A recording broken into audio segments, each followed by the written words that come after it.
Escándalo en España. Abascal lanza bomba contra Sánchez y desafía al Constitucional en plena crisis política. Un presidente corrupto, traidor e indecente se ha atrincherado en el Palacio de la Moncloa y está dispuesto a volar lo que queda del Estado de Derecho en España con la única intención de evitar su juicio y de evitar la cárcel junto a sus cómplices.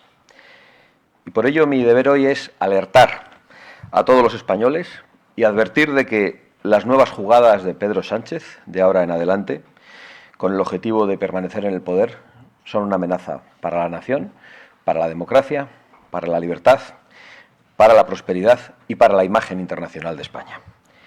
Hemos dicho muchas veces que lo peor de Sánchez está por llegar y lo seguimos manteniendo.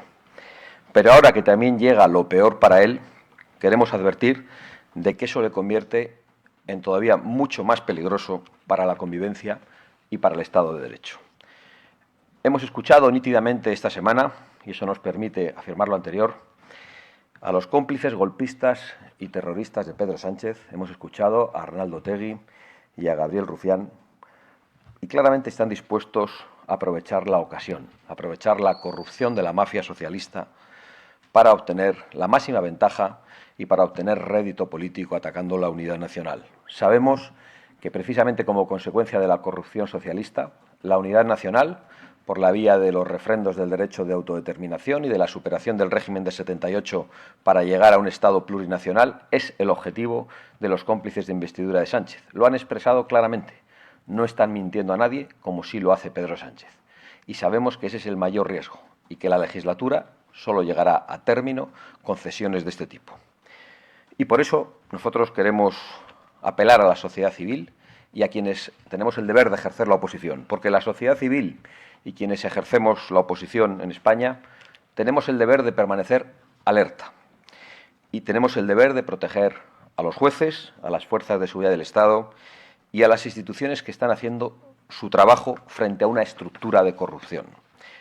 Y señalo una estructura de corrupción porque es absolutamente imposible que el nivel de corrupción del Partido Socialista haya llegado hasta donde lo ha hecho, hasta los extremos a los que ha llegado, si solo fuese la corrupción de un partido. Hay también instituciones, empresarios y medios que colaboran con ellos, que colaboran con esa estructura de corrupción. Hay sindicatos que colaboran con esa estructura de corrupción. Es impresionante. Por ejemplo, el apoyo a la corrupción de UGT y comisiones obreras, cuando las principales víctimas de este robo son los trabajadores, cuando las principales víctimas de este robo de la mafia socialista son las personas que no llegan a final de mes o las personas que no tienen capacidad para acceder a una vivienda en España. Por lo tanto, no estamos ante sindicatos, estamos ante la banda de la porra de la mafia socialista. Y por eso quiero decir que ante esta situación presidida por la mentira, por la traición y por la corrupción, la inacción no es el remedio. Y quiero decir también que la parálisis nos conduce a la tiranía. Y quiero decir que las falsas expectativas que propagan algunos en el sentido de que el gobierno caerá por su propio peso, no solo generarán frustración, sino que se han convertido en un acto de complicidad ante una situación absolutamente inaceptable. En consecuencia, desde Vox queremos reiterar, en primer lugar, que mantenemos la mano tendida a los diputados que quieran desmarcarse de la corrupción de unos y de otros y que no soporten esta parálisis política en el Congreso de los Diputados. Y, por lo tanto, que nos sirve cualquier fórmula para la moción de censura, con cualquier candidato dispuesto a convocar elecciones y, por supuesto, cualquier fórmula planteada por la sociedad civil como las que hemos escuchado esta semana pasada. Quiero decir también que mantenemos la exigencia de formar un cordón sanitario contra la corrupción e impulsarlo desde Europa. Pero hoy el mayor obstáculo para esta propuesta es el pacto férreo entre populares y socialistas en las instituciones europeas, que se ha convertido en la principal asistencia a Pedro Sánchez. Y por ello quiero insistir también en hacer un llamamiento a todas las instituciones para que no colaboren con un gobierno corrupto, ilegítimo e ilegal. Un gobierno y una mayoría parlamentaria que durante este tiempo ha aprobado una rebaja de las penas de robo para los políticos, es decir, de la malversación, y una amnistía e indultos para los ladrones golpistas. Y este acuerdo ha sido armado precisamente por un ladrón que tendrá que declarar dentro de pocos días en el Tribunal Supremo. En consecuencia, creo que los magistrados decentes del Tribunal Constitucional no deberían participar en el pleno que trate sobre el recurso de la ley de amnistía, porque no se puede dar sensación de normalidad. No podemos darla a los ciudadanos, no puede darla a la oposición y no pueden darla los magistrados del Tribunal Constitucional. Si esos magistrados decidieran no participar en esos plenos, Conde Pumpido, el hombre de Sánchez y el hombre de Zapatero, votado en ese tribunal por el Partido Popular, por cierto, no podría validar la ley golpista de la amnistía. Concluyo reiterando una idea que hemos dicho muchas veces. Lo peor de Sánchez está por llegar, pero esto no nos debe llevar al pesimismo, porque hay una esperanza. Lo peor para Sánchez también está por llegar. Muchas gracias y me pongo a su disposición. Aquí, señor Abascal. Buenos días. Muy buenos días. Las últimas informaciones sobre la trama de corrupción que afecta al PSOE apuntan al Partido Socialista Navarro y al Gobierno de María Chivite. Del mismo modo que están ustedes presionando para que se presente una moción de censura a nivel nacional, ¿lo harán para que se presente una a nivel regional?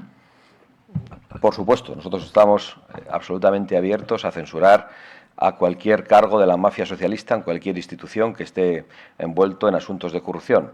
Pero yo creo que lo que estamos viendo, tanto con el Partido Socialista de Navarra y la señora Chivite y su entorno, como con el Gobierno de la Generalidad de Cataluña y el señor Illa y el caso de las mascarillas, como lo que estamos viendo en torno al presidente del Gobierno, a su familia y a su gente de estrecha confianza, solo indican una estructura de corrupción que afecta a todo el Partido Socialista. Hola, señora Abascal. Quiero preguntarle por esa moción de censura, si ha habido contactos con el Partido Popular en las últimas horas o un poco de mejor sintonía entre los grupos parlamentarios, entre el de Vox y el del Partido Socialista. También sobre unas palabras suyas de ahora de la rueda de prensa, llama a los magistrados del Constitucional a que no participen en esa valoración de la amnistía. Les llama una especie de insurrección o algo así. No sé si nos puede dar algún detalle más sobre esta idea. Y también, en último lugar, sobre el bombardeo de Donald Trump de instalaciones nucleares, bombardeo del gobierno de Israel de instalaciones nucleares iraníes, si apoya eso y sobre todo la fórmula que empleó el presidente Donald Trump de no pasar por el Congreso, esa idea de que apoya ese bombardeo de Israel de las bases iraníes. Se apoya que Donald Trump no pasase esa idea por el gobierno. Bueno, no sé si... Sí. Yo no sé, no conozco la legislación americana, si ha de pasar por el Congreso, pero imagino que cuando uno va a bombardear instalaciones nucleares no lo hace avisando y votándolo en el Parlamento. Pero vamos, yo no soy un estratega militar. Yo lo que quiero decir es que a mí me tranquiliza mucho que una teocracia terrorista que está destruyendo Oriente Medio no tenga armamento nuclear. Hay gente a la que eso no le preocupa. Incluso hay gente a la que le debe parecer bien, probablemente a los socios de Pedro Sánchez. Pero mi posición es clara. Yo no quiero que una teocracia terrorista tenga armamento nuclear. Estoy mucho más tranquilo si no lo tiene. Y por lo tanto mi posición no es la posición conjunta del señor Sánchez y del señor Feijóo, que han llamado a la desescalada de todas las partes. Creo que no se puede hablar de todas las partes cuando hay un Estado terrorista que está atacando a otro Estado en 7 frentes, está financiando al terrorismo y que pretende hacerlo desaparecer. Y eso no se puede perder de vista. En cuanto a mi propuesta a los magistrados del Constitucional, no es ninguna insurrección. Yo creo que la insurrección está en el Gobierno de España. Creo que el golpe de Estado institucional, no lo digo hoy, lo he dicho muchas veces en estas comparecencias, viene de quien está sentado en el Palacio de la Moncloa. He dicho en muchas ocasiones que el golpe de Estado separatista en Cataluña se ha trasladado a las instituciones nacionales y, por lo tanto, lo que planteamos es que esos magistrados no asistan a esos plenos y que, por lo tanto, no haya quórum para poder tomar esas decisiones. Y estamos pidiendo una estrategia de bloqueo del Tribunal Constitucional que impida esa sentencia de Conde Pumpido, una sentencia política, una sentencia hecha al dictado de Pedro Sánchez y de Zapatero, como otras tantas que se han hecho anteriormente. Ese es nuestro planteamiento. La insurrección es la del Gobierno de España. En cuanto a nuestra sintonía con el Partido Popular, nuestra relación con el Partido Popular, no tengo novedades. Tampoco tengo novedades respecto a la relación de Partido Popular y Partido Socialista. Sigue siendo la misma en Europa. Estamos pidiendo la ruptura de esos acuerdos. Estamos pidiendo que el Partido Popular Europeo se involucre en arrinconar a Pedro Sánchez, a su corrupción, a su traición y a sus mentiras. No lo vemos por ningún lado.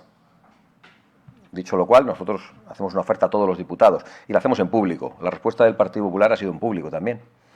Pero los diputados tienen sus escaños y nosotros vamos a seguir tendiendo la mano a cualquier diputado que se preste a la presentación de una moción de censura. Muy buenas. Muy buenas. Bueno, ayer Pedro Sánchez anunció que España ha alcanzado un acuerdo con la OTAN para mantener el gasto de defensa en torno al 2,1% del PIB en lugar del 5% inicialmente propuesto. ¿Qué opinión tiene usted, ustedes, sobre este acuerdo y cómo valoran las presiones y existencias de la OTAN para incrementar el gasto en defensa? Bueno, yo niego la mayor. Yo no me atrevo a hablar de acuerdo. Conocemos una carta que es susceptible de distintas interpretaciones y yo creo que tenemos que esperar para tener más información y para saber qué es lo que se va a decidir en las reuniones de la OTAN. Dicho lo cual, yo quiero manifestar mi preocupación porque los españoles en estos momentos tienen que padecer a un presidente del gobierno que entra a una rueda de prensa y en vez de dirigirse a la Cámara para hablar a los españoles, hace como que habla a unos periodistas inexistentes. Estamos ante un presidente del gobierno que se maquilla para dar pena. Es decir, estamos ante un presidente del gobierno que en estos momentos parece que merece más una camisa de fuerza que el sillón en el que puede sentarse y tomar decisiones. Creo que todo lo que rodea en estos momentos a las decisiones y al modo en el que las ejecuta al presidente del gobierno es extraordinariamente preocupante para los españoles. Por otro lado, insistiendo en que no tenemos realmente mucha información de cuál es ese supuesto acuerdo, si es que es un acuerdo, lo que sí creo que podemos afirmar con rotundidad es que no se ha escuchado hablar nada de Ceuta, de Melilla y de Canarias. Nosotros somos partidarios del aumento del gasto militar, pero encaminado a nuestra propia defensa y a nuestros propios intereses. Somos partidarios de que España haga un esfuerzo para estar protegida, lo necesitamos en muchos terrenos, pero lo necesitamos especialmente cuando nos referimos a la España no peninsular, a esa España que está a merced de quienes quieren destruirla, de quienes quieren invadirla, de quienes piensan que tanto las Islas Canarias como Ceuta y Melilla no son territorio español. Hoy mismo hay quejas de instituciones marroquíes por la presencia de la princesa Leonor, precisamente en tierras africanas españolas. Y por lo tanto creo que cuando falta esa referencia a esas tierras en cualquier tipo de acuerdo de la OTAN, el acuerdo está cojo para los intereses españoles. Hola, buenas tardes. La semana pasada conocimos la ponencia política que va a aprobar el PP en su Congreso. En ella no se abre la puerta a pactar con Vox a nivel de todas las instituciones y además presenta unos postulados, por ejemplo, en materia de inmigración, que se acercan más a los que defienden ustedes. No sé si podría hacernos una valoración y en qué punto creen que deja esto de cara a futuros pactos con el Partido Popular. Gracias. Bueno, está muy bien que pongan por escrito que se abren a pactar con Vox. Lo cierto es que ya lo han hecho, ¿no? El problema es que no ponen por escrito que se niegan a pactar con el Partido Socialista. Y yo creo que eso es algo que puede pasar, como ha pasado en el resto de Europa. En el resto de Europa hay lugares donde nuestros aliados, soberanistas y patriotas han ganado las elecciones. Otros lugares donde no las han ganado, pero han tenido una fuerza extraordinaria y se podría formar una mayoría alternativa. Y los socios del señor Feijóo han decidido pactar con los socialistas, igual que en el Parlamento Europeo, donde hay una mayoría parlamentaria entre Partido Popular, organizaciones conservadoras y patriots. Y esa mayoría ha sido absolutamente desechada por el Partido Popular, que ha preferido una mayoría con el Partido Socialista. Entonces no sé por qué nos tenemos que creer que el Partido Popular, a la hora de la verdad, no va a preferir un acuerdo con el Partido Socialista. Hace 2 años, en las elecciones, el señor Feijóo, esto lo dijo claramente, pero yo he tenido que reiterarlo y recordarlo por activa y por pasiva, durante el debate electoral le ofreció una cantidad enorme de pactos al señor Sánchez, pero el otro día, después del apagón, volvió a ofrecerle un pacto energético al presidente del gobierno. Hasta que nosotros no veamos que el Partido Popular rompe amarras con el Partido Socialista, pues no nos podremos fiar, francamente. En cuanto a lo que diga el Partido Popular en las ponencias, pues tengo que decir, sin ánimo de ofender, pues que lo ponemos en tela de juicio. Porque hemos visto los programas electorales del Partido Popular cuando el señor Rajoy llegó al poder con mayoría absoluta y le hemos visto incumplirlos punto por punto. Pero absolutamente todo. Por lo tanto, a nosotros nos gustan los hechos. Hemos visto al Partido Popular cómo actúa en las regiones cuando gobernamos con ellos, cómo le cuesta hacer cosas que de verdad den satisfacción a la inmensa mayoría de los españoles, creo, del electorado de Vox, del electorado del Partido Popular y probablemente de otros, en el sentido de rebajar subvenciones a sindicatos y patronal o de eliminar leyes liberticidas como las leyes de memoria histórica, y en cuanto Vox desaparece de esos gobiernos, inmediatamente vuelven a hacer lo que hacían junto con los socialistas. Por lo tanto, todo mi escepticismo, pero no es un escepticismo interesado, es que está basado en datos, igual que está basado también en las actuaciones de los socios del señor Feijóo en Europa, como el canciller alemán, que durante las elecciones dijo exactamente el mismo planteamiento que Alternativa por Alemania, diciendo que cerrarían las fronteras y expulsarían a cualquiera que entrase ilegalmente. 2 días después de los resultados, dijo literalmente: todos hemos dicho en campaña que estamos dispuestos a cerrar las fronteras y a devolver a los ilegales, pero ninguno estamos de acuerdo con ello. No puedo decir más. Hay gente que lamentablemente lo cree, pero tenemos el deber de advertirles. Yo sé que a la gente no le gusta que le digan que es engañada o que es estafada, pero nosotros tenemos un deber con la verdad y vamos a ejercerlo. Muchas gracias, muy amables.